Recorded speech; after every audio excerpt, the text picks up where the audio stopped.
مولانا فضل الرحمان صاحب وہ P T I دھاندلی us election کی کہتی ہے، مولانا فضل الرحمان صاحب کہتے ہیں کہ 2018 میں بھی دھاندلی ہوئی تھی، اس دفعہ بھی دھاندلی ہوئی. دو الیکشن اگر آپ کے متنازع ہو گئے تو پھر آپ کو سوچنا چاہیے کہ یہ کیا ہو رہا ہے اور کیوں ہو رہا ہے. دو کیا، ہر الیکشن میں کسی نہ کسی وقت میں کسی نہ کسی نے کہا ہے نا. میں بار بار کہتا ہوں کہ پاکستان میں جتنے ٹرانسپیرنٹ الیکشن ہوں گے اتنی پولرائزیشن بڑھنی ہے. لوگ کہتے ہیں بڑی بکواس بات ہے. سب سے ٹرانسپیرنٹ الیکشن 1970 کا تھا. جی. تو اس کا مقصد یہ نہیں کہ آپ ٹرانسپیرنٹ الیکشن نہ کرائیں، آپ پولرائزیشن کو ایڈریس کریں. اس کو ایڈریس کیے بغیر پاکستان آگے نہیں بڑھ سکتا ہے. کیا آپ یہی پولرائزیشن ہے کہ ایک جیل میں بیٹھ کر حکومت سے ہٹنے کے بعد پاکستان میں ہر بات کہنے کے لیے، پاکستان کے خلاف اقدامات کرنے کے لیے اپنا حق سمجھتا ہو، اور کوئی اپنے حق کو مانگنے کی بات کرتا ہو تو آپ اس کو غدار کہیں.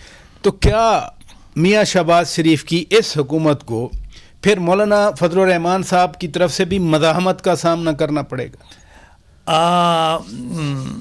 میرا خیال ہے کہ اتنی بڑی اسٹرینتھ کیونکہ تعداد کے لحاظ سے نہیں ہے اور ہزیمتی ہوئی ہے، تو میرا نہیں خیال ہے وہ بہت کونا بخش سیاستدان ہے اور وہ اپنی ایک پوزیشننگ کے لیے صحیح کوئی اپنا اسٹانس رکھ رہے ہوں گے مولانا صاحب. ہاں، اور ان کو حق ہے بالکل پاکستان کی کمزور جمہوریت کے حوالے سے، ایک ایسی جمہوریت جس میں جاگیردار بیٹھے ہیں، ایک جمہوریت جس کو اسلام کے ساتھ گڈ مڈ کر دیا گیا ہے، اس کے خلاف آواز اٹھائیں. تو ہم سب ساتھ ہوں گے، ان کی آواز سے آواز ملائیں گے.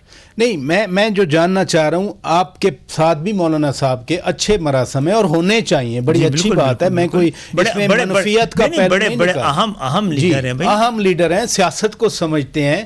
تو کیا پھر وہ جو سٹینس ابھی ہے ان کا تقریروں میں یا ان کے تبصروں میں آنے والی حکومت کے خلاف ایسے ہی رہے گا؟ دیکھیے، ان کو پھر یہ لگ رہا ہے ان کو تم مسلم لیگ نے یا پیپلز پارٹی نے یا ایم کیو ایم نے نہیں ہرایا نا، اسی پی ٹی آئی نے ہرایا جسے ہرنے کا 18 میں وہ گلا کر رہے تھے. تو ان کو لگ رہا ہوگا پی ٹی آئی کے یہ سب کرنے کے بعد بھی اس کو اگر فیور دی گئی ہے تو غلط ہوا ہے. تو اس سے زیادہ کا انہیں کو پتا ہوگا کہ وہ فیور تھا یا نہیں تھا. نہیں، لیکن پی ٹی آئی تو اس بار چل کے گئی ان کے پاس اور انہوں نے بڑی فراخ دلی سے، یعنی کوئی طنز نہیں تھا ان کو ریسیو کرنے میں جب وہ مل رہے تھے.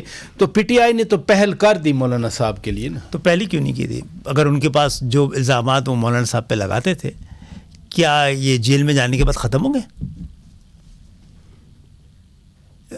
حکومت سے ہٹنے کے بعد سارے الزامات ختم ہوں گے.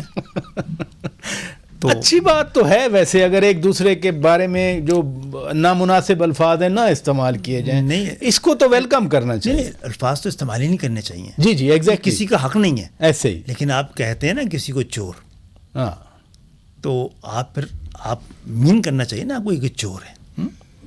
تو آپ بول دیں کہ چلو بھائی آگے بڑھتے ہیں. ہماری مجبوری ہے اس وقت، پاکستان کی مجبوری ہے کہ ہم سیاسی قوتوں کو انہوں نے ماضی میں جو کچھ بھی کیا ہوا ہو اس سے آگے بڑھنا ہے. تو پھر ٹھیک ہے. یہ فرمائیے، مولانا صاحب یہ بھی فرما رہے ہیں، فضل الرحمان صاحب فرما رہے ہیں کہ نون لیگ اور پیپلز پارٹی ایک دوسرے کو بلیک میل کرتے رہیں گے.